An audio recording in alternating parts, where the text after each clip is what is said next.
भैंस को बेच के लॉटरी खरीद लेता हूँ और लॉटरी जीतने के बाद 2 भैंस और खरीद लूंगा और मेरी बुढ़िया को खुश कर दूंगा। उठ जा रे लल्लन, 8 बज गए। कितना सोएगा कुंभकर्ण की पैदाइश। उठ जा, उठ और भैंस को खेत में लेके जा और घास खिला के लेके आ। साला दुख काहे खत्म नहीं होता बे मेरा। कब आएंगे मेरे भी अच्छे दिन और कब बनूंगा मैं भी करोड़पति।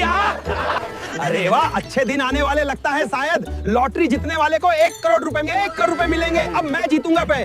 लेकिन साला मेरे पास तो लॉटरी खरीदने के लिए पैसे ही नहीं है। हाँ, लेकिन मेरे पास एक आइडिया है। भैंस को बेच के लॉटरी खरीद लेता हूँ और लॉटरी जीतने के बाद 2 भैंस और खरीद लूंगा और मेरी बुढ़िया को खुश कर दूंगा। चुत्तड़ भैया, मुझे मेरी भैंस बेचनी है। 1000 रुपए में आप खरीद लो। हाँ? मुझे इस पैसों से लॉटरी खरीदकर करोड़पति बनना है। अबे साले एक लॉटरी दे जल्दी से। आज मैं मेरी गरीबी दूर करूंगा लॉटरी जीत के। लॉटरी? अबे साले क्या हुआ मेरी लॉटरी का? लल्लन भैया, नहीं लगी आपकी लॉटरी। बुढ़िया छोड़ेगी नहीं अब मुझे बिना भैंस लिए अगर मैं घर गया तो।